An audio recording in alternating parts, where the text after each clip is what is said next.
आज आपण श्री सत्यनारायण कथा अध्याय 2 पाहणार आहोत। भगवान म्हणाले, नारदा, हे व्रत पूर्वी कोणी केले होते ते सांगतो, ऐक। सुंदर अशा काशीनगरात एक दरिद्री ब्राह्मण राहत होता। भूक व तहान यांनी पीडित होऊन तो ब्राह्मण पृथ्वीवर रोज फिरत असे।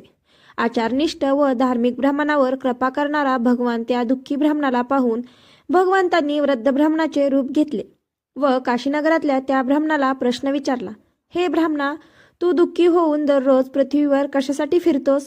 ते सर्व ऐकण्याची माझी इच्छा आहे। हे ब्राह्मण श्रेष्ठा, ते तू मला सांग।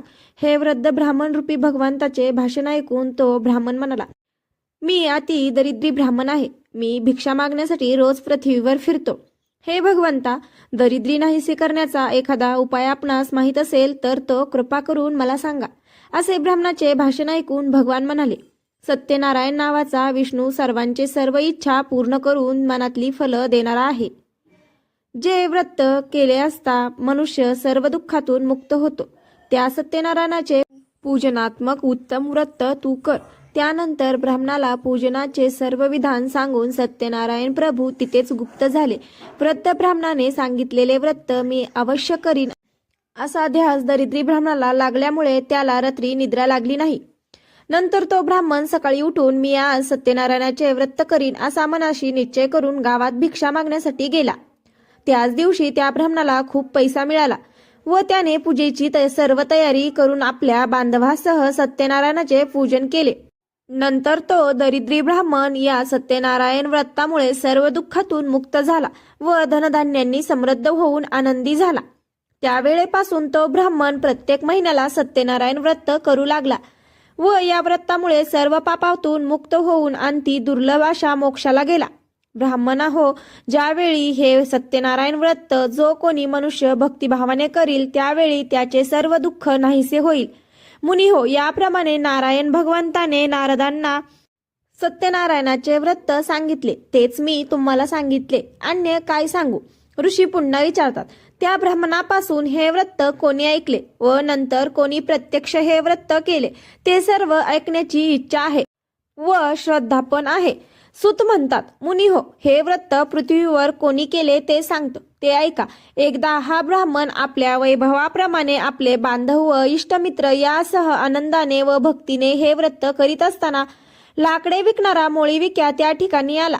मोळीविक्या तहानेने व्याकुळ झालेला असल्यामुळे मस्तकावरील मोळी बाहेर ठेवून ब्राह्मणाच्या घरी गेला व तो व्रत करीत आहे हे असे पाहून त्याला नमस्कार केला व विचारले, महाराज, आपण काय करीत आहात व हे व्रत केल्याने काय फळ मिळते ते विस्तारपूर्वक सांगा। ब्राह्मण म्हणाला, सर्व इच्छा पूर्ण करणारे असे हे सत्यनारायणाचे व्रत आहे। त्याच्याच कृपा प्रसादाने मला पुष्कळ धनधान्य मिळाले आहे। नंतर त्या मोळीविक्याने हे व्रत समजावून घेतले व अति आनंदाने प्रसाद भक्षण करून पाणी पिऊन शहरात मोळी विकण्यासाठी गेला।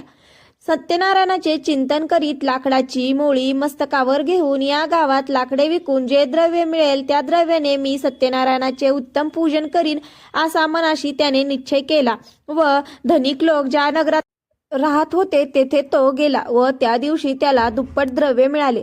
नंतर त्याने आनंदी अंतकरणाने उत्तम पिकलेली केळी, साखर, तूप, दूध, गव्हाचा रवा, सव्वा या प्रमाणात खरेदी करून आपल्या घरी आला व आपले बांधव व इष्टमित्र यांना बोलावून विधिनोक्त रीतीने यथासांग सत्यनारायणाचे पूजन केले।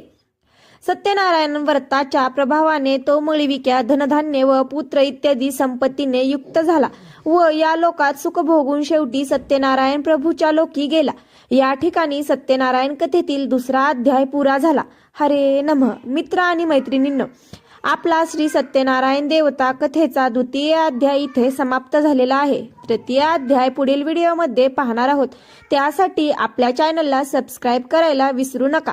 ऑल नोटिफिकेशनसाठी बेलही प्रेस करा, जेणेकरून प्रत्येक व्हिडिओचं नोटिफिकेशन तुमच्यापर्यंत पोहोचू शकेल। आणि कमेंटमध्ये श्री सत्यनारायण देवता महाराज की जय लिहायला विसरू नका। सत्यनारायण देवता तुमची ही इच्छा नक्की पूर्ण करेल।